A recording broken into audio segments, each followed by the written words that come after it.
Friends, welcome to my YouTube channel. आप लोग नए हैं तो लाइक्स एंड सब्सक्राइब कर दो। Episode 16 princess this is start.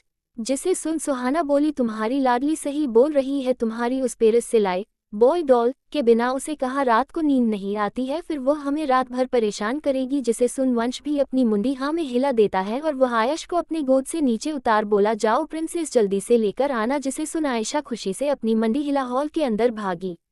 तभी अचानक से आयशा की चीखने की आवाज आई, डेडा डेडा। कबीर गार्डन से हॉल में आ रहा था। आयशा की ऐसी चीख सुन उसके चेहरे पर एक क्रीपी स्माइल आ गई थी, जिससे पायल देख लिया था, क्योंकि जब वह हॉल में आया तो पायल की नजरें अनजाने से कबीर पर चली गई थी। कबीर किसी साइको की तरह बोला, princess this is start. Ayesha की चीख सुन वंश घबराते हुए हॉल के अंदर भागा, जहां से आयशा की आवाज आई थी। जब वंश अपने सामने का नजारा देखते हैं घबरा जाता है। आयशा जमीन पर बैठे अपने घुटनों में सर रखे रो रही थी। वंश जल्दी से जा आयशा को अपने सीने से लगा लेता। आयशा बस रोए जा रही थी। वंश उसे शांत कराते हुए, शश प्रिंसेस क्या हुआ। आयशा वंश के सीने में अपना सर छुपा डर से रोते हुए अपने एक हाथ को निकाल पीछे की ओर कर अपने इंडेक्स फिंगर से इशारा कर रही थी। वंश आयशा के हाथों के इसरो को देख उस जगह को देखता है। उसकी आंखें और बड़ी हो जाती है और वो आयशा को और भी कस के गले लगा लेता है। वंश चीखते हुए बोला, किसकी हिम्मत हुई यह सब करने की। वही सुहाना और पायल भी आयशा के ऐसे चिकने और रोने की वजह से उस तरफ आती, लेकिन वह अपने सामने का नजारा देखे उनकी आंखें डर से बड़ी हो जाती है। सामने वही बॉय डॉल जैक थी जो वंश के द्वारा पेरिस स्पेशली आयशा के लिए लाई गई थी। वह इस वक्त बड़ी बेरहमी से टूटकर फौस पर पड़ी हुई थी, जिसे देख को भी इंसान डर से कांप जाए। डॉल की मुंडी को बड़ी बेरहमी से मोड़ के तोड़ा गया था, जो उसके धड़ से आधा लटका हुआ था। उसके हाथ और पैर अजीब तरीके से मुड़े हुए थे। उसकी एक नीली आंखें किसी ने बड़ी बेरहमी से फोड़ा हुआ था, जो किसी को डराने भर के लिए काफी था। बेबी शश कुछ नहीं हुआ। आयशा वंश के सीने में बिलखते हुए रो के बोली, डेडा ये माय प्रिंसेस। वह उसके बालों को सहला कंसोल करते हुए बोला, डेडा इज हियर मेरा बच्चा। डेडा मेरी फेवरेट डॉल। शश बच्चा डैड आपके लिए इसे बेस्ट न्यू डॉल ला देंगे, प्लीज रोना बंद करो। लेकिन आयशा रोना बंद ही नहीं हो रहा था। सुहाना दौड़ के आयशा के पास आई, उसे चुप कराने लगी। वंश के साथ वही पायल उस डॉल को वहां से हटावाने के लिए किसी सर्वेंट को उसे फेंकने को बोला, क्योंकि डॉल की हालत बहुत बुरी थी, जिसे रखा नहीं जा सकता, सिर्फ उसे डरा जा सकता था। कुछ पल पहले कबीर के चेहरे पर कुछ और ही भाव थे, लेकिन आयशा को ऐसा रोता देख किसी डॉल जो वो एक सिर्फ थिंग थी, जिसे देख अपने हाथों की मुट्ठी कर उसकी नीली आंखों और गहरी नीली हो जाती है। एक अजीब सी आवाज में बोला, प्रिंसेस वो थिंग वस्तु हमारे बीच डिस्टेंस ला रही थी, जो गलत था। ये वर्ड कबीर ने अजीब तरीके से बोली थी। This is punishment for your princess. उस हर एक चीज को तुमसे दूर होना होगा, जो तुम्हारे दिल में मुझसे ज्यादा बसने की कोशिश करेंगे, ये ही होगा। उस चीज का मैं वो हाल करूंगा जिसे याद कर सिर्फ डरोगी, सिर्फ डर। बट मैंने तुम्हें रोने का रीजन दिया है प्रिंसेस, लेकिन तुम उस चीज के लिए इतना भी नहीं रो नहीं सकती, क्योंकि वह हक भी नहीं है। इतना कह अपनी गहरी नीली आंखों से आयशा देख अपने कदम उस और बढ़ा देता है। वही सुहाना और वंश आयशा को संभाले को कोशिश कर रहे थे, लेकिन वो शांत होने का नाम ही नहीं ले रही थी। तभी वंश के फोन रिंग करता है, जिसे सुन वंश कॉल को कई बार इग्नोर करता है, लेकिन बार बार कॉल आने की वजह इरिटेट हो अटेंड करता है। Who the hell. वंश इतना ही बोल पाया था, उधर से डर से हड़बड़ाते हुए आवाज आती है, बॉस आपकी ऑस्ट्रेलिया जाने की फ्लाइट में आधा घंटा बचा है। जिसे सुन वंश एक वर्ड बोला, कैंसिल दिस डील। इतना बोलो फोन कट कर देता है। वही वह सीक्रेट कुछ बोलने के लिए कोशिश करता, उससे पहले फोन कट चुका था। वही कबीर इस वक्त आयशा वंश के सामने खड़ा था, अपनी ठंडी नजरें आयशा पे टिकाया हुए, जो इस वक्त वंश के सीने में चुप अपनी डोल के लिए रोए जा रही थी। जिसे देख वो अपने हाथों की मुट्ठी और टाइट कर अपनी वही ठंडी आवाज में बोला, princess listen to me, stop crying, I said stop crying. जिसे सुन वंश अपनी नजरें ऊपर कर कबीर घूरता है, जिसे कबीर फर्क नहीं पड़ता। वो वंश को इग्नोर कर आयशा को देखता, जो अभी भी वंश के सीने में अपना सर छुपाए रो रही थी। जिसे देख कबीर गुस्से से वंश के पास जा उसकी गोद से आयशा को एक झटके से अपनी गोद में लेता, जिसे सब शौक हो कबीर को देखने लगते हैं। वही कबीर सबको इग्नोर करते हुए वहां से ले आयशा को अपने रूम जाने के लिए लिफ्ट की ओर बढ़ देता है। जिसे देख वंश गुस्से से खड़े हो चीखा, कबीर। वो उसे आगे जैसे कुछ बोलने वाला होता है। सुहाना उसके कंधे पर हाथ रख दबा देती है। जिससे वंश का ध्यान सुहाना की ओर जाता है। वंश गुस्से से सुहाना को देखता है, तभी सुहाना उसे शांत कराते हुए कबीर आयशा की तरफ इशारा करती है।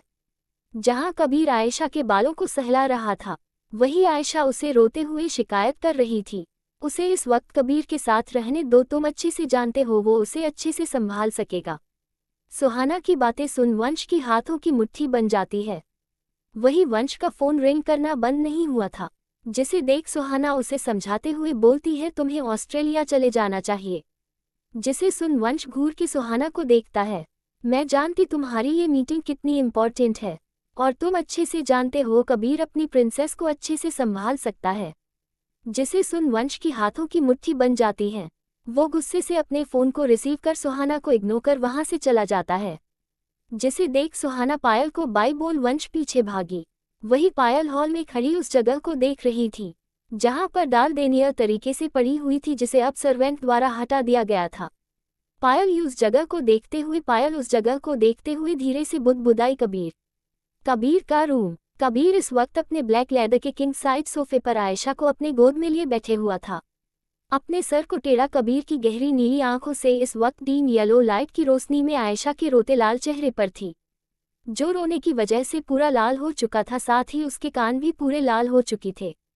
Princess stop crying, this was only thing. वह सिर्फ एक चीज थी princess, no end. Ashu, you, this is my favourite doll. इतना कह रोने लगी। आयशा सुबकते हुए ये सब बोली। आयशा की बातें सुन कबीर की पकड़ आयशा के छोटे से कमर पर टाइट हो जाती है।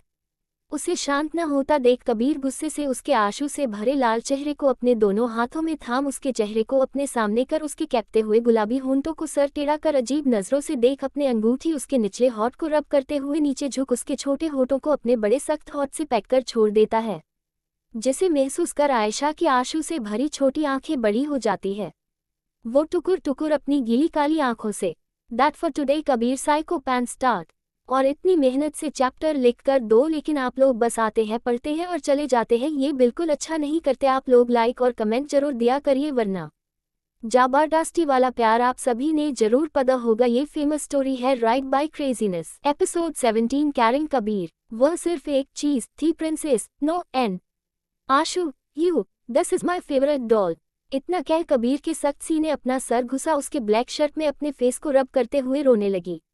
वही आयशा सुबकते हुए ये सब बोली। आयशा की बातें सुन कबीर की पकड़ आयशा के छोटे से कमर पर टाइट हो जाती है। उसे शांत न होता देख कबीर गुस्से से उसके आंसू से भरे लाल चेहरे को अपने दोनों हाथों में थाम उसके चेहरे को अपने सामने कर उसके कैपते हुए गुलाबी होंठों को सर टेढ़ा कर अजीब नजरों से देख अपने अंगूठी उसके निचले होंठ को रब करते हुए नीचे झुक उसके छोटे होठों को अपने बड़े सख्त होंठ से पैक कर छोड़ देता है। जिसे महसूस कर आयशा की आंसू से भरी छोटी आंखें बड़ी हो जाती है। वो टुकुर टुकुर अपनी गीली काली आंखों से कबीर को देखने लगी। जिसे देख कबीर फिर से अपने सीने में लगा लेता है।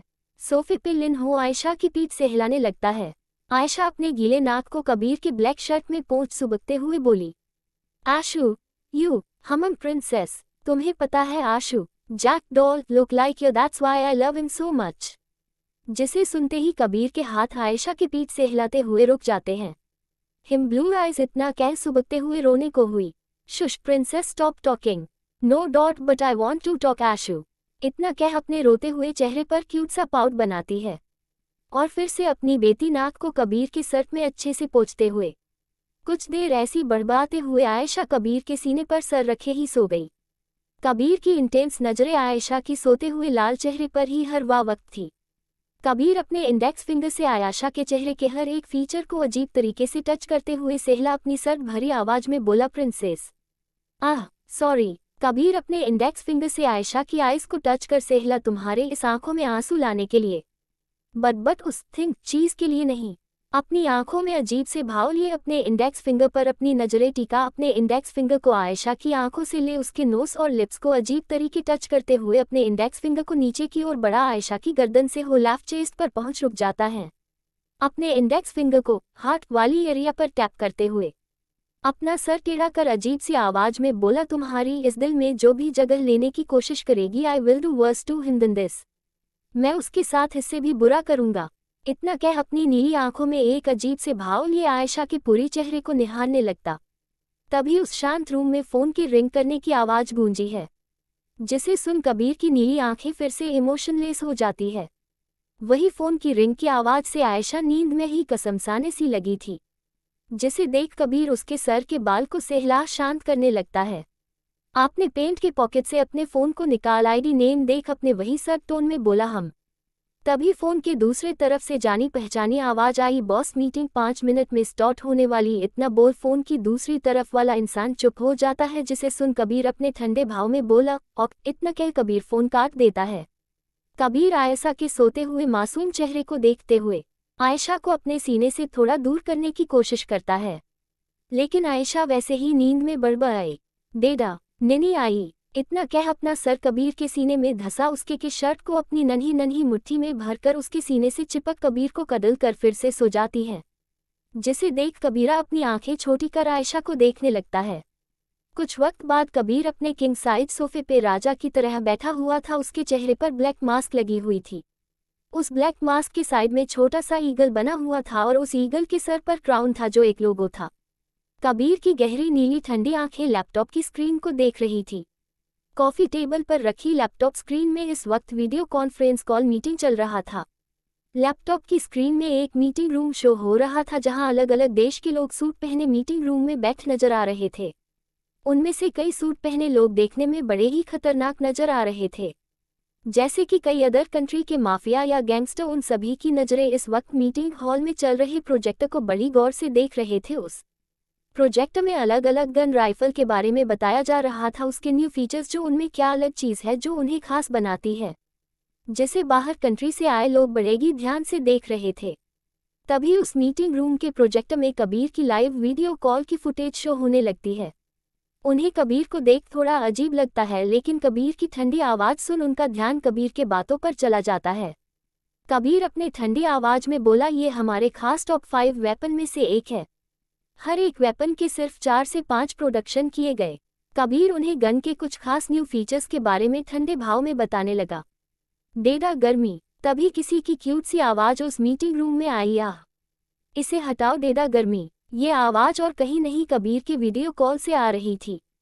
मीटिंग हॉल में सभी ने महसूस कर लिया था, जिससे उनकी नज़रें कबीर पे टिकसी गई थी। तभी सभी को कबीर के सीने पर कुछ हिलता हुआ उन्हें दिखता है। कबीर को अपने ऊपर सभी की नज़रें महसूस हो, वह अपनी नज़रें ऊपर कर लैपटॉप स्क्रीन को अपनी गहरी नीली आंखों से घूर देखता है, जिसे देख भर उनकी हिम्मत नहीं हो रही थी कि कोई भी ब्लैक ईगल किंग को देख सके, इसलिए वह अपनी नज़रें तुरंत नीचे कर लेते हैं।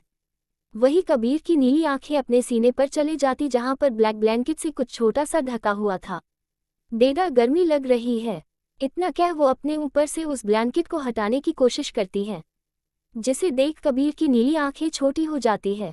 वो मीटिंग हॉल में बिना किसी पर ध्यान दिया मीटिंग ओवर बोल कॉल डिस्कनेक्ट कर लैपटॉप बंद कर देता है। वही मीटिंग हॉल में जितने लोग भी बैठे थे, सभी की नज़रें प्रोजेक्टर स्क्रीन पर ही टिकी हुई थी। उन्हें अब समझ आया कि आज उन्हें ब्लैक ईगल क्यों अजीब लगा, क्योंकि उसके सीने पर एक छोटी सी नन्ही सी बच्ची ब्लैक ब्लैंकेट से ढकी हुई थी, जो कबीर की ब्लैक शर्ट और ब्लैक ब्लैंकेट होने की वजह से समझ नहीं आ रही थी। जिसे उन्होंने उस बच्ची को देखा तो नहीं, लेकिन उसके नन्हे हाथ और छोटा सा सर की झलक दिखा। वही कबीर के सीने से लगी आयशा का क्यूट सा पाउट वाला चेहरा ब्लैंकेट से बाहर था।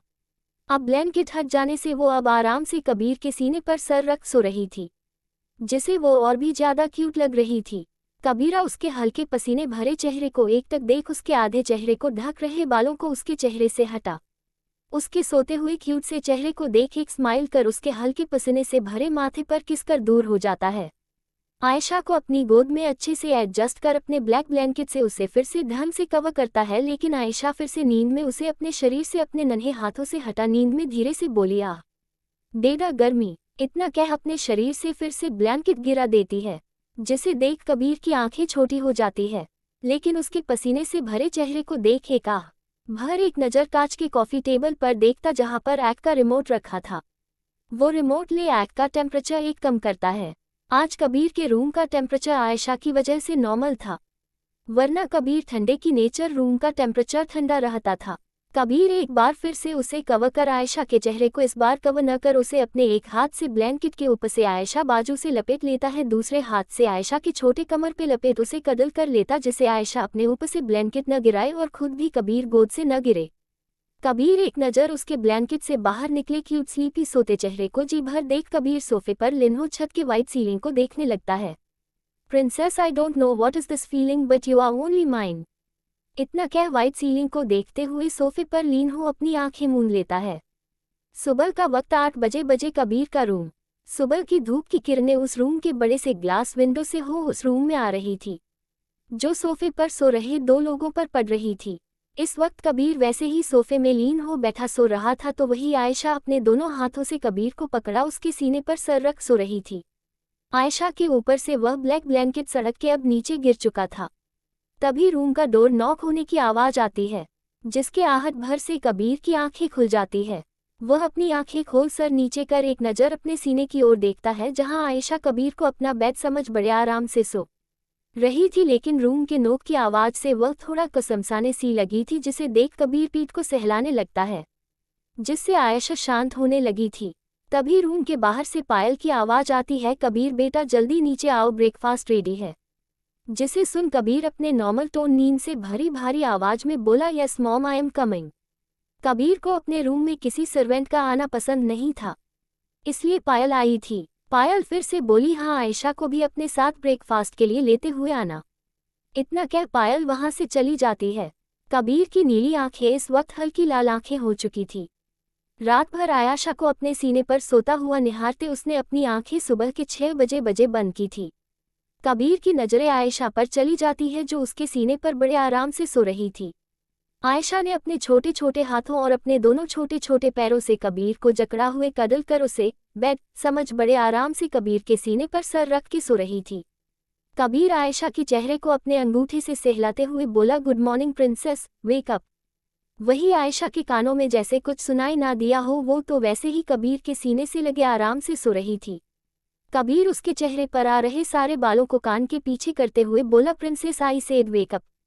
कबीर की नजरें आयशा के गोरे गालों पर जाती हैं, जहां इस वक्त सलाइवा लगा हुआ था और उसके वाइट निशान उसके क्यूट से चेहरे के गोरे गालों पर बन चुके थे, जिसे देख कबीर की नीली आंखें छोटी हो जाती है। वही आयशा कबीर की आवाज और कबीर की टच अपने चेहरे पर महसूस करते हुए अपना चेहरा उस साइड से दूसरे साइड कर कबीर के सीने में अपने चेहरे को रब करते हुए धीरे से बुदबुदाई, डैडी प्रिंसेस को और नी करनी है। आयशा की क्यूट सी नींद से भरी आवाज सुन कबीर के चेहरे पर मुस्कान आ जाती, लेकिन आयशा का फिर से उसके सीने पर चेहरे को रब करने से कबीर को अपने चेस्ट पूरा एरिया में कुछ गीला महसूस होता है। वो अपनी आंखें छोटी कर नीचे देखता है। उसकी आंखें और भी छोटी हो जाती है, क्योंकि कबीर की चेस्ट की एरिया का पूरा सर्ट आयशा के सलाइवे से गीला हो चुकी थी और वहां पर वाइट निशान बन चुके थे। ये कह सकते हैं भारत का नक्शा या एशिया मैप बन चुका था, जो कबीर के ब्लैक शर्ट पे अच्छे से उभर के नजर आ रहा था। ये बात किसी नॉर्मल इंसान के साथ होती तो बात अलग थी, लेकिन कबीर दे से हाइजीन पसंद, ऊपर से उसे माइसोफोबिया प्रॉब्लम अलग। कबीर एक नज़र अपनी ब्लैक शर्ट को देखता है, जो आयशा की वजह से गीली हो चुकी थी, और एक आह भरता है, ये उसकी प्रिंसेस दिए हुए थे। कबीर उसके नोज को पिंच करते हुए अपनी नींद से भरी कर्कश भरी आवाज में बोला, princess wake up, good morning princess, चलो उठो। एपिसोड 18 आशु जोरो की सुसु आई है। No princess no. किसने एक दिन पहले का एपिसोड 11 बजे रात से ले 8 बजे सुबह तक में से पढ़े, उन्हें मैं एक बात बताना चाहती हूँ कि वह दोबारा से कल का एपिसोड पढ़ ले, क्योंकि मैंने बहुत मिस्टेक की थी, जो मैंने सुधार के दोबारा डाल दिया। कबीर उसके चेहरे पर आ रहे सारे बालों को कान के पीछे करते हुए बोला, princess I said wake up. Kabir की नजरें आयशा के गोरे गालों पर जाती हैं, जहां इस वक्त सलाइवा लगा हुआ था और उसके वाइट निशान उसके क्यूट से चेहरे के गोरे गालों पर बन चुके थे, जिसे देख कबीर की नीली आंखें छोटी हो जाती है।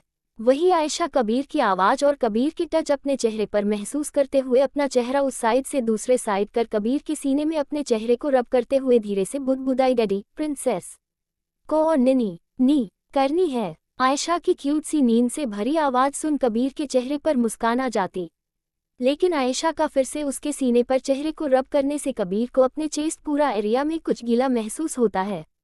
वो अपनी आंखें छोटी कर नीचे देखता है। उसकी आंखें और भी छोटी हो जाती है, क्योंकि कबीर की चेस्ट की एरिया का पूरा सर्ट आयशा के सलाइवे से गीला हो चुकी थी और वहां पर वाइट निशान बन चुके थे। ये कह सकते हैं भारत का नक्शा या एशिया मैप बन चुका था, जो कबीर के ब्लैक शर्ट पे अच्छे से उभर के नजर आ रहा था। ये बात किसी नॉर्मल इंसान के साथ होती तो बात अलग थी, लेकिन कबीर दे से हाइजीन पसंद, ऊपर से उसे माइसोफोबिया प्रॉब्लम अलग। कबीर एक नज़र अपनी ब्लैक शर्ट को देखता है जो आयशा की वजह से गीली हो चुकी थी, वो एका भरता है। ये उसकी प्रिंसेस दिए हुए थे। कबीर उसके नोज को पिंच करते हुए अपनी नींद से भरी कर्कश भरी आवाज में बोला, princess wake up, good morning princess, चलो उठो। नो डेडा। आयशा की बात सुन उसकी आंखें छोटी हो जाती है। कबीर कब से नोटिस कर रहा था, उसकी प्रिंसेस उसे उसका आशु ना समझ, उसे डेडा समझ, उसे डेडा बोल रही थी। कबीर अपनी आवाज थोड़ी शर्त करते हुए बोला, princess I am not your dad, I am your Ashu, wake up and look at me and जल्दी से उठ, वॉशरूम जाके फ्रेश होकर आओ प्रिंसेस। इतना कह कबीर एक झटके में आयशा को अपने सीने से अलग कर अपनी गोद में बैठता है। वही कबीर से करने से आयशा की बॉडी सोने की वजह से अभी भी लूज थी, जिस वजह से आयशा सर इधर से उधर झूल रहा था। उसका छोटा सा मुंह अभी भी हल्का खुला हुआ था। कबीर उसके सर को अपनी एक हाथ से पकड़ उसे सपोर्ट देता है। ऐसे अचानक कबीर का आयशा को उठाने की वजह से आयशा नींद में ही अपने अर्ध खुली आंखों को अपने छोटे नन्हे हाथों से मुट्ठी बना मलते हुए अपने आंखें थोड़ी खोल सामने देखने की कोशिश करती है, जिसे देखते साथ आयशा का मुंह रोने जैसा हो जाता है, जिसे देख कबीर अपनी आंखें छोटी कर घूर के आयशा को देखने लगता है। उसे पता था आगे क्या होगा। मम्मी, मुझे मम्मी के पास वो इतना बोल पाई थी। उसके आंखों के सामने चॉकलेट का बड़ा सा पैकेट था, जिसे देखते साथ अचानक से आयशा चुप हो जाती है। अपनी आंखें पूरी खोलने की कोशिश करते हुए वह ललचाई नजरों से चॉकलेट को देखने लगी। उसका रोना वहीं रुक सा गया था। वो दे से ही अपने हाथ आगे बढ़ा कबीर के हाथों से चॉकलेट लेने की कोशिश करती है। कबीरा अपने हाथ पीछे कर लेता है, जिसे देख आयशा फिर से अपनी रोनी सूरत बना पहले कबीर चेहरे को देख फिर कबीर के हाथों में उस चॉकलेट को देखती। जैसे ही वो फिर से रोना स्टार्ट करने वाली थी तभी कबीर उसे घूरते हुए अपनी ठंडी आवाज में बोला, प्रिंसेस तुम्हें अब जल्दी उठना सीखना होगा। एक वीक बाद तुम्हारी किंडरगार्टन स्कूल चालू होने वाले और तुम इतना ही बोला था। जब उसकी नजरें आयशा की नजरों पर जाती हैं, जिसे देख कबीर घूर के आयशा को देखने लगता है, क्योंकि आयशा का ध्यान कबीर की बातों पर नहीं उसके हाथों में चॉकलेट पर थी। कबीर आयशा को घूमते हुए अपनी ठंडे आवाज में बोला, तुम्हें चॉकलेट तभी मिलेगी जब तुम फ्रेश हो बात लोगी, वरना ये चॉकलेट तुम्हें नहीं मिलेगी। जिसे देख आयश पाउट बना कबीर को देखने लगती। ठीक है, तुम्हें नहीं चाहिए तो मैं इसे रामू काका को दे देता हूँ। जिसे सुनते साथ आयशा कबीर पर झपटते हुए बोली, नहीं नहीं, मुझे चाहिए, मुझे चाहिए। जिसे देख कबीर के चेहरे पर मुस्कुराहट आ जाती है। कबीर आयशा को पकड़ संभालते हुए ठीक से फिर से अपने गोद में बैठा था। उसके मैसी बालों को ठीक करते हुए उसके माथे पर किस करता है। सच्ची आशु, तुम मुझे ही दोगे न? है चॉकलेट रामू काका को नहीं दोगे न? हम तभी आयशा का मुंह फिर से रोने जैसा हो जाता है, जिसे देख कबीर घूर के आयशा को देख बोला, प्रिंसेस इससे ज्यादा को कोई चॉकलेट नहीं मिलने वाल है। इससे आगे कुछ भी बोल पाता आयशा अपने निचले पार्ट पे हाथ रखते हुए बोली, आशु सूसू आई है। जिसे देख कबीर की आंखें बड़ी हो जाती है। वह जानता था अब आगे क्या होने वाला है। No princess, no no. Kabir झट से आयशा को अपनी गोद में उठाता है। Ashu, I can't control. Kabir प्यार से आयशा को बोला, बच्चा थोड़ा देर और कंट्रोल। इतना कह जैसे ही वह अपने बड़े से रूम में वॉशरूम की तरफ अपने लंबे कदमों से दौड़ लगाता है। नो आशु, जोरों की। तभी कबीर को अपने शर्ट पर कुछ गीला गर्म महसूस होता, लेकिन वह अपने कदम न रोक वॉशरूम की ओर भागता है। कुछ ही देर में वॉशरूम की डोर लॉक होने की आवाज आती। आधे घंटे बाद वॉशरूम का डोर खुलता है। वॉशरूम के डोर पर कबीर इस वक्त ब्लैक बाथरोब में आयशा को पिंक टॉवल में लिपटे हुए गोद में खड़ा था। उसके चेहरे के भाव इस वक्त इमोशनलेस थे। वही आयशा नहाने की वजह से ग्लो कर रही थी। उसकी स्किन पूरी रेड और गुलाबी हो चुकी थी। वह उस मिनी पिंक टॉवल में लिपटी हुई क्यूट लग रही थी। कबीर अपने इमोशंस चेहरे के साथ आयशा के बाल दूसरे पिंक मिनी टॉवल से पूछते हुए बाहर आ रहा था। आयशा के हाथों में येलो कलर का मिनी चूजा डक था, जिससे वह खेल हंस रही थी। कबीर की ठंडी नजरें आयशा को कुछ पल घूरती है, लेकिन जैसे आयशा को कुछ फर्क नहीं पड़ा रहा था। वह तो अपने डक के साथ खेलने में बिजी थी। कबीर अपने कदम क्लोजेट रूम की ओर बढ़ा देता है। क्लोजेट रूम में जा वह ग्लास डोर को स्लाइड करता है तो उसके सामने एक साइड छोटी बच्ची के पिंक व्हाइट ब्लू अलग अलग कलर के कपड़े टांगे हुए थे, वहीं दूसरी साइड में सिर्फ ब्लैक कलर के कपड़े टांगे हुए थे। कबीर आयशा के कपड़े के सेफ साइड देखता है। वह उनमें से आज एक व्हाइट कलर की कॉटन की नी लेंथ फ्रॉक निकालता है। साथ ही कपड़े के नीचे उससे मैच करते हैं हुए व्हाइट शूज और व्हाइट क्लिप्स निकालता है। आयशा इस वक्त ड्रेसिंग टेबल पर बैठी हुई थी और अपने डक के साथ खेल रही थी। आयशा को देख लगी नहीं रहा था कि उसे रात का कोई मंजर याद भी हो। वह अपने डॉल जैक के बारे में जैसे भूल ही गई हो। कबीर के साथ रहे। कबीर आयशा के कपड़े ले उसके पास जाता है। जब आयशा की नजरें कबीर के हाथों में जाती है जिसे देखा उसका मुंह बन जाता है। नो आशु, तुम्हारी प्रिंसेस को यह वाले कपड़े नहीं पहनने, गंदा। ये अपना प्यारा सा मुंह बना अपनी पप्पी आय से कबीर को देख बोली, जिससे कबीर आयशा को घूर के देखने लगता। अपनी एक आईब्रो ऊपर कर उठा, उसे देख बोला, तो कौन से वाले तुम्हें पहने हैं? जिसे देख आयशा खुशी से अपनी उंगली काबड़ की और कर अपनी उंगली वाइट प्रिंसेस टाइप फ्रॉक वाले पर पॉइंट करती है। जिस देख कबीर अपनी नजरें आयशा पर टावल से उसकी बॉडी पोंछते हुए ठंडी भाव में बोला, नो। जिसे सुन आयशा अपने मुंह बना जिद करते हुए बोली, नहीं नहीं, मुझे वही पहना है। कबीर अपने वही ठंडे एक्सप्रेशन के साथ बोला, नो प्रिंसेस, या नाउ वेरी वेल, तुम्हारी स्किन कितनी सेंसिटिव है और तुम उस टाइप के कपड़े दिन भर नहीं पहन सकती, तुम्हारे बॉडी में इचिंग होने लगते। नो आशु, प्रिंसेस को वही विद ड्रेस पहनना, तभी तो मैं प्रिंसेस लगूंगी। कबीर उसकी इतनी समझदारी वाली बात सुन उसे घूर के देखते हुए आयशा नोज को पिंच करते हुए बोला, इतनी बड़ी बड़ी बातें कर लेती हो, लेकिन तब तुम्हारा दिमाग कहाँ जाता है जब हाइजीन की बात आती है? आज फिर तुमने टॉयलेट इतना कह रुक जाता है। प्रिंसेस, 1 वीक बाद तुम्हें किंडरगार्टन ज्वाइन करना है। इतना कह कबीर उसे फ्रॉक पहना देता है और उसे मिरर के सामने करते हुए उसके बाल को कुंभ कर उसकी बालों में छोटे छोटे वाइट उसके कपड़े से मैच करते क्लिप लगाता है और उसकी छोटे छोटे वाइट शूज उसे पहनाता है। इस वक्त आयशा किसी डॉल से कम नहीं लग रही थी। उसके अभी नहाने की वजह से उसका चेहरा ग्लो कर रहा था। उसके गाल हल्के गुलाबी थे, जिसे देख कबीर उसके माथे और चब्बी गालों को चूम लेता है और उसके चबी गाल को खींच है। कबीर उसे चॉकलेट निकाल आयशा को दे उसे गोद में उठा रूम में ले जाता है और सोफे पर बैठा उसे कुछ इंस्ट्रक्शन देते हुए बोला, तुम बस यहीं पर बैठे रहना, कहीं नहीं जाना। इतना कह उसे अपनी आंखों से घूरता है, जिसे देखा आयशा अपनी मुंडी हिला देती है। कबीर खुद के कपड़े चेंज करने क्लोसेंटल रूम में फिर से चला जाता है। कुछ देर बाद Kabir black shirt black pant पहने क्लोजेट रूम से बाहर आता है। वह अपने बालों में हाथ फेरते हुए आयशा की तरफ आ रहा था। वही आयशा बड़े आराम से सोफे पर बैठ चॉकलेट खा रही थी। कबीर एक नज़र आयशा देख उसे अपनी गोद में ले नीचे चला जाता है ब्रेकफास्ट के लिए। एपिसोड 19, राजवीर की बेशर्मी। अब तक इस वक्त आयशा किसी डॉल से कम नहीं लग रही थी। उसके अभी नहाने की वजह से उसका चेहरा ग्लो कर रहा था। उसके गाल हल्के गुलाबी थे, जिसे देख कबीर उसके माथे और चब्बी गालों को चूम लेता है और उसके चबी गाल को खींच है। कबीर उसे चॉकलेट निकाल आयशा को दे उसे गोद में उठा रूम में ले जाता है और सोफे पर बैठा उसे कुछ इंस्ट्रक्शन देते हुए बोला, तुम बस यहीं पर बैठे रहना, कहीं नहीं जाना। इतना कह उसे अपनी आंखों से घूरता है, जिसे देखा आयशा अपनी मुंडी हिला देती है। कबीर खुद के कपड़े चेंज करने क्लोसेंटल रूम में फिर से चला जाता है। कुछ देर बाद Kabir black shirt black pant पहने क्लोजेट रूम से बाहर आता है। वह अपने बालों में हाथ फेरते हुए आयशा की तरफ आ रहा था। वही आयशा बड़े आराम से सोफे पर बैठ चॉकलेट खा रही थी। कबीर एक नज़र आयशा देख उसे अपनी गोद में ले नीचे चला जाता है ब्रेकफास्ट के लिए। Dining area. राजवीर इस वक्त ब्लैक सूट पहने डाइनिंग टेबल के हेड चेयर पर बैठा हुआ था। उसके बाजू में पायल पिंक सिल्क की साड़ी पहने बैठी थी। राजवीर अपने इमोशन से एक्सप्रेशन के साथ पायल को अपने हाथों से ब्रेकफास्ट करा रहा था, दूसरे हाथ से अपने मोबाइल में आए इंपॉर्टेंट ईमेल चेक कर रहा था। वही पायल अपना फेस इधर से उधर कर रही थी, जिसे महसूस कर राजवीर अपनी नज़रें मोबाइल पर ही किए हुए अपने ठंडी आवाज में बोला, डॉल व्हाट रॉन्ग? जिसे सुन पायल चीरते हुए बोली, हो, मैं कोई बच्ची नहीं हूँ, मैं खुद खा सकती हूँ। हमारा 14 साल का बेटा है और सब नौकर हमें ऐसे देखते हो क्या? बोलते हैं कि मैं बच्ची हूँ जो तुम्हारी हाथ से रोज खाना खाती हूँ। हो, मुझे नहीं खाना, मैं खुद खा सकती हूँ। इतना कह राजवीर की तरफ से प्लेट ले खुद खाने के लिए करती है।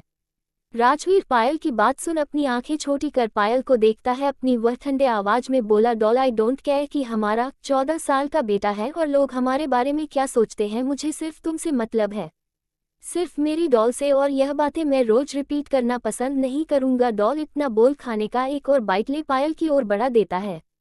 पायल राजवीर का सर चेहरा देख मुंह बनाते हुए बाइट खा लेती है। वही राजवीर अपनी बात कंटिन्यू करते हुए अपने चेहरे पर डेविल स्माइल लिए पायल को ऊपर से नीचे स्कैन करते हुए फिर से बोला, और मुझसे बेटर कौन जानता है डॉल कि तुम बच्ची हो या नहीं। यह सब कहते वक्त राजवीर पायल को ऊपर से नीचे उसके बॉडी को स्कैन करते हुए अपनी नज़रें उसके सीने पर ले जा टीका देता है। उसके सीने को घूरने लगता है। वही पायल को राजवीर की बातें समझ नहीं आती। वो नासमझी में राजवीर को देखती है। तभी उसकी नज़रें राजवीर की नज़रों से मिलती है जो उसके चेहरे पर ना हो कहीं और थी। वह उसकी नज़रों को फॉलो करती है। उसकी नज़रें अपने सीने पर महसूस कर उसकी आंखें बड़ी हो जाती है। वो हड़बड़ाते हुए अपने सीने को दोनों हाथ से ढक बोली, बेशर्म आदमी। इतना कहे वह अपने आंखों को बढ़ाकर राजवीर को गुस्से से घूरने लगती है। तभी राजवीर एक झटके के साथ पायल को अपनी ओर खींचता है जिससे पायल अपनी चेयर से उठ राजवीर की गोद में जा गिरती है। राजवीर पायल की घूरती नज़रों को इग्नोर कर वह अपने हाथ पायल के साड़ी के अंदर ले जा उसकी खुली कमर को पकड़ दूसरे हाथ से उसके नेवल और बेली को सेंसुअली टच करते हुए अपने हाथ ऊपर की ओर बढ़ा बोला, तुमसे बेहतर कौन जानता होगा कि मैं कितना बेशर्म हूँ और तुम्हें इन्हें छुपाने की क्या ज़रूरत है। इन्हें तो मैं रोज देखता हूँ, वह भी बिना कपड़ों। देखने के साथ और बहुत कुछ करता। इतना कह राजवीर अपनी बात अधूरी छोड़ टेढ़ी मुस्कान के साथ अपनी एक आई विंक कर देता है। वही राजवीर की इतनी बेशर्मों वाली बात सुन पायल गुस्से से अपने दांत किटकिटाते हुए बोली, बेशर्म कुत्ते, कमीनी, बिल्कुल तुम्हें शर्म नाम की कोई चीज़ बची ही नहीं है। जैसे जैसे बुढ़े होते जा रहे हो वैसे वैसे तुम्हारा दिमाग सटकने के साथ उतनी ही बेशर्मी बढ़ते जा रही है। पायल के मुंह से अपने लिए बैकवर्ड और ऐसी बातें सुन गुस्से से राजवीर अपने दांत किटकिटाते हुए घूर के पायल को देखने लगता है। वही पायल को राजवीर की घूरती नज़रों से जैसे कोई फर्क ही नहीं पड़ता। वो राजवीर के हाथों अपने कमर से हटाने की कोशिश कर राजवीर की गोद से उतरने की कोशिश कर रही थी। वही राजवीर की पकड़ पायल की कमर पर उतनी ही टाइट हो गई थी। राजवीर उसके कमर को मसलते हुए वो पायल को घूरते हुए दांत पीस बोला, कहाँ से तुम ये बैडवर्ड घटिया बातें बोलना सीखा है। पायल भी राजवीर से बिना डरे उसी तेज में बोली, जहाँ से तुम ये सब बेशर्मों वाली बातें लाते हैं वहीं से मेरी यह घटिया बातें आती हैं। पायल की ऐसी बातें सुन राजवीर गुस्से से उसके हिलते होठों को घूरता है। कुछ ही देर में उसके हिलते होठों को अपने सख्त होठ के बीच फंसा उसे वाइल्डली किस करने लगता है। पायल राजवीर के इस एक्शन से तो पहले तो चौंक जाती है, लेकिन वह उसकी पकड़ में छटपटाने लगती। लेकिन राजवीर की पकड़ उस पे और मजबूत हो जाती है। वो उसे और पेशेंट के साथ किस करते हुए बाइट कर उसके होठों को छोड़ देता है। वही राजवीर के छोड़ते ही पायल गहरी गहरी सांस लेने लगती है। राजवीर के सीने में अपना सर छुपा वह अपने सांसों को काबू करने की कोशिश कर रही थी। वही राजवीर पायल के बालों को सहला रहा था। राजवीर अपनी नज़रें नीची कर पायल को देखता है जो उसके सीने से लगी हुई थी। तभी राजवीर की नज़रें पायल के होठों पर जाती है जिस पे अब खून निकल रहा था। राजवीर के बाइट करने की वजह से राजवीर अपने अंगूठे उसके होठों पर रख उसके होंठ को रब कर उसके ब्लड को पोंछता है जिससे पायल की दर्द से एक आह निकल जाती है। पायल अपनी नज़रें ऊपर कर राजवीर को घूर कर देखने लगती है। राजवीर टेढ़ी मुस्कान के साथ पायल को देख अपने अंगूठे को अपने होठों के पास ले जा पायल के ब्लड को लिक करते हुए बोला, this is your punishment doll. जिससे सुन पायल हैरानी से अपनी आंखें बड़ी कर राजवीर को घूरने लगती है। तभी वहां पर राजवीर का फोन रिंग करता है जिससे राजवीर एक नज़र पायल को देखे अपने फोन को पिक करता है। राजवीर एक हाथ से पायल की कमर को सहलाते हुए दूसरे हाथ फोन रिसीव कर अपने सर्द आवाज में बोला, हम। तभी दूसरे साइड से कोई कुछ बोलता है जिसे सुन राजवीर फोन कट कर देता। राजवीर फोन कट कर पायल को फिर से उसके चेयर पर बैठा उसे ब्रेकफास्ट कराने लगता है। वही पायल अब चुपचाप राजवीर के हाथों से ब्रेकफास्ट खा रही थी। तभी लिफ्ट से कबीर आयशा को लिए बाहर आता है और डाइनिंग एरिया की तरफ चल देता है। जब कबीर डाइनिंग एरिया की तरफ आता है तब उसकी नज़र सामने जाती जहाज राजवीर पायल को ब्रेकफास्ट खिला उसे जूस का गिलास थमाता है जिसे देख पायल मुंह बनाने लगती, डॉल इसे जल्दी फिनिश करो। तभी पायल की नज़रें सामने जाती है जहां कबीर आयशा को गोद में ले खड़ा था जिसे देख पायल खड़े हो कबीर को कुछ कहने वाली होती है। Episode 20 my little princess. तभी लिफ्ट से कबीर आयशा को लिए बाहर आता है और डाइनिंग एरिया की तरफ चल देता है। जब कबीर डाइनिंग एरिया की तरफ आता है तब उसकी नज़र सामने जाती जहाज राजवीर पायल को ब्रेकफास्ट खिला उसे जूस का गिलास थमाता है जिसे देख पायल मुंह बनाने लगती, डॉल इसे जल्दी फिनिश करो। Good morning mom dad. Kabir अपनी नज़रें नीचे किए बोला। कबीर अपनी आंखें आज अपने डैड से नहीं मिला रहा था। जब भी कबीर कुछ गलत करता था तब अपनी नज़रें अपनी डैड से नहीं मिलाता था जिसे राजवीर ने भी महसूस कर लिया था। वही आयशा कबीर को गुड मॉर्निंग विश करता देखा खुशी से चहकते हुए बोली, गुड मॉर्निंग बड़ी मम्मा बड़े डेडा। जिसे सुन पायल की नजरें सामने जाती है जहां कबीर आयशा को गोद में ले खड़ा था। पायल की नजरें आयशा पर जाती है। उसे रात की बात याद आ जाती है, कैसे उसकी फेवरेट डॉल बुरी तरीके से टूट जाने से आयशा कितना रो रही थी। किसी शांत कराने से भी शांत नहीं हो रही थी, लेकिन इस वक्त कबीर के साथ मुस्कुराते हुए डाइनिंग टेबल पर खाने को देख रही थी। दे से उसे कुछ याद ही ना हो। जिसे देख पायल मुस्कुराते हुए खड़े हो कबीर और आयशा को कुछ कहने वाली होती है।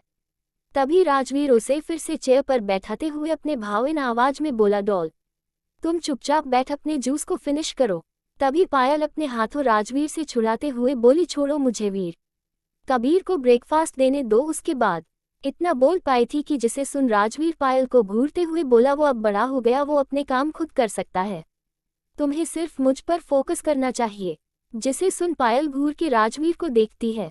कबीर अपने मॉम की चेहरे पर टेंशन के भाव देख वह अपनी मॉम को रिलैक्स करने के भाव से बोला, it's okay mom, I can handle. इस वक्त डाइनिंग एरिया में कोई भी सर्वेंट नहीं थे। सभी सर्वेंट से डाइनिंग टेबल पर ब्रेकफास्ट रख पहले ही राजवीर ने उन्हें भिजवा दिया था। कबीर संभाल के आयशा को चेयर पर बैठा। उसी की बाजू वाले चेहरे पर जैसी बैठने वाला होता है तभी उसे अपने कानों में राजवीर की सर्द आवाज सुनाई देती है। कल रात को क्या हुआ था, जिसे सुनते साथ कबीर अपनी जगह पर खड़ा सा रह जाता है। उसकी नजरें इस वक्त नीचे थी। तभी राजवीर आगे ठंडे भाव में बोला, मैं उसके लिए कोई एक्सप्लेनेशन नहीं सुनना चाहता। अगर तुम्हारे अंदर फीलिंग है उसे कंट्रोल करना सीखो, don't be show like this again. इतना कह राजवीर अपनी नजरें पायल पर करता है जो जूस खत्म कर चुकी थी। वो उसकी फेस को क्लीन कर उसके होठों पर लाइट किस कर अपनी सीट से उठ अपने कोट को ठीक करता है। वही पायल अचानक के किस कारण चौक राजवीर को घूर रही थी। उसे कबीर के सामने एम्बाज फील हो रहा था। वही राजवीर चेहरे पर कोई शिकन नहीं थी। वह अपने इमोशनलेस चेहरे के साथ हेड चेयर से उठ सूट को ठीक कर अपने चेहरे पर बिना इमोशन लिए बोला, आइंदा से याद रखना यह चीज दोबारा ना हो जिससे तुम्हारी नजर झुके। तुम मेरे राजवीर खुराना के बेटे हो, तुम्हें अपनी नजरें नहीं, तुम्हें दूसरों की नजरों को झुकाना है। जिसे सुनते साथ कबीर की नजरें अपने डैड राजवीर की नजरों से जा मिलती है। वही राजवीर इतना बोल ऑफिस के लिए निकल जाता है। तभी कबीर का ध्यान आयशा की बातों से टूटा। आशु भूख लगी है, जिससे कबीर की नजरें आयशा पर जाती है जो पाउट कर अपने नन्हे हाथों से उसके स्लीव को खींच अपनी ललचाए नजरों से डाइनिंग टेबल पर देख रही थी जहां एक से एक डिश रखी हुई थी जो कि पायल ने आयशा के लिए बनवाया था, क्योंकि उसे लगा था कि आयशा अभी भी अपनी डॉल की वजह से रो रही होगी, जिस वजह से उसने उसका पसंदीदा खाना बनवाया था जिससे वो खुश हो जाए। वही कबीर अपनी सीट पर बैठ अपने प्लेट को सीधा कर उसमें आयशा के पसंद का ब्रेकफास्ट सर्व करने लगता है। जिसे देख पायल अपनी जगह से उठ बोली, रुको कबीर बेटा, मैं कर देती हूँ। जिसे सुन कबीर जेंटली बोला, it's okay mom, I can handle it. लेकिन पायल कबीर की एक न सुन उसके प्लेट में खाना सर्व करने लगी। वही कबीर अपने हाथों से आयशा को ब्रेकफास्ट खिला रहा था। उन दोनों का ऐसा देख पायल मुस्कुरा दी। तभी पायल को वो पल याद आता है जब कल उसने कबीर की आंखों में कुछ अजीब से भाव देखे थे, जिसे याद कर पायल की मुस्कुराहट उसके चेहरे से चली जाती है। वो कबीर को बड़े गौर से देखने लगती है। कुछ देर बाद आयशा को उसका केयरटेकर आ ले गई थी। कबीर आयशा को बाहर छोड़ के अंदर आ रहा था, तभी से उससे सामने पायल दिखती है। पायल के चेहरे पर परेशानी और टेंशन के मिले जुले अजीब से भाव थे। जिसे देख कबीर पायल के पास जा बोला, मॉम आपको कोई प्रॉब्लम है। जिसे देख पायल का ध्यान टूटता है और वह कबीर को देखती है। तभी पायल कबीर के पास जा बोली, हाँ बेटा, मुझे तुम्हें कुछ कहना था जो मुझे कल से परेशान की जा रही है। जिससे सुन कबीर सवालिया नजरों से पायल को देखने लगा। पायल अपनी बात आगे कंटिन्यू करते हुए बोली, बेबी ऐसा नहीं है कि मैं तुम पर बिलीव नहीं, लेकिन कल मैंने तुम्हारी आंखों में कुछ अजीब देखा, आयशा के लिए बहुत अजीब था। तुम मुझे इसके बारे में कुछ बताना चाहोगे? और तुम्हारी डेडा तुम्हें डाइनिंग एरिया में जो बोल रहे थे, क्या वह सच है? जिसे सुन कबीर अपने हाथों की मुट्ठी बना लेता है। वो चुपचाप पायल के सामने खड़ा रहता है। कबीर से कोई जवाब ना पा पायल एकाह भर कबीर के करीब जा उसके कंधों पर हाथ रख बोली, बेबी ये जो भी है वह गलत है, और जो मैंने तुम्हारी आंखों में कल देखा वह मुझे पसंद नहीं आया। मैं नहीं चाहती कि वह तुम्हारी आंखों में जो मैंने कल देखा वह दोबारा आए। इतना कह वह अपने नजरें उठा कबीर की आंखों में देखती है, जो अभी भी अपनी नज़र झुका है पायल की बातें सुन रहा था। पायल एक नज़र उसके चेहरे को देख कबीर की बंद मुट्ठी को देखती है। बेबी तुम मेरी हर बात की तरह इस बात को भी सुनोगी, यह मैं तुमसे एक्सपेक्ट कर रही हूँ। इतना कह वहाँ से चली जाती है। कबीर जाती हुई पायल को देख अपनी आंखों में एक अजीब से भाव लिए बोला, सॉरी मॉम, पहली बार मैं आपकी बात नहीं मान रहा, मैं उसे नहीं लेट डाउन कर सकता। Sorry mom. 5 दिन बाद सिंघानिया विला में पायल आज आयशा की किंडरगार्टन स्कूल जाने के सारे सामानों को इकट्ठा कर रही थी और बार बार घड़ी को देख रही थी जो रात के 9 बजे बजने का इशारा कर रहे थे। वंश को ऑस्ट्रेलिया को गए हुए 5 दिन हो गए थे। वंश कपूर विला से निकलते वक्त जब वह सुहाना से नाराज हुआ था तो वह अभी भी उससे नाराज था। ये पहली बार था वो कोई बिजनेस ट्रिप गया हो, उसे इतने दिन बात न की हो, वरना उसके फ़ोन पर अब तक हजारों कॉल आ चुके थे। कल आयशा का स्कूल का पहला दिन था और वंश ने उसके लिए कई चीज़ें सोची हुई थी, लेकिन वह आज अभी तक नहीं आया था। कल आयशा का स्कूल का फर्स्ट डे था। वह एक नज़र आयशा को देखती जो बेड पर खिलौने से खेल रही थी और डोर की ओर बार बार देख अपने डैडी का इंतजार कर वो बार बार सुहाना से पूछे जा रही थी, मम्मा डैड कब आएंगे। जिसे सुन सुहाना बार बार आयशा को समझा रही थी, बेबी डेडा इम्पोर्टेंट काम से गए हैं, वो डे से ही खत्म होगा, वो अपनी प्रिंसेस के पास आ जाएंगे। चलो अब आपका सोने का टाइम हो गया, वैसे भी कल से आपको किंडरगार्टन स्कूल जाना है तो उसके लिए आपको जल्दी सोना पड़ेगा। नो नो, आज आयशा को डेडा के साथ सोना है, अगर डेडा नहीं आए तो आयशा कल स्कूल नहीं जाएगी। इतना कह वह अपना चेहरा रोने जैसा बना लेती हो, जिसे देख सुहाना परेशान हो जाती है। वह अपना काम छोड़कर बेड पर आयशा के पास जा उसे समझाने को करती है। उसे अब वंश पर अब बहुत गुस्सा भी आ रहा था। तभी रूम का डोर खुलता है। सुहाना और आयशा का ध्यान उस ओर जाता है। वही डोर पर खड़े इंसान को देख सुहाना के चेहरे पर मुस्कुराहट आती तो वही आयशा के चेहरे पर डर था। वो डर से पैनिक करते हुए फिर से रोना स्टार्ट कर देती। प्लीज लाइक्स कमेंट और व्यू देना एंड भूले। अगला एपिसोड जल्दी आ जाएगा। Thank you watching my story. अगर स्टोरी अच्छी लगे तो लाइक एंड सब्सक्राइब कर दो।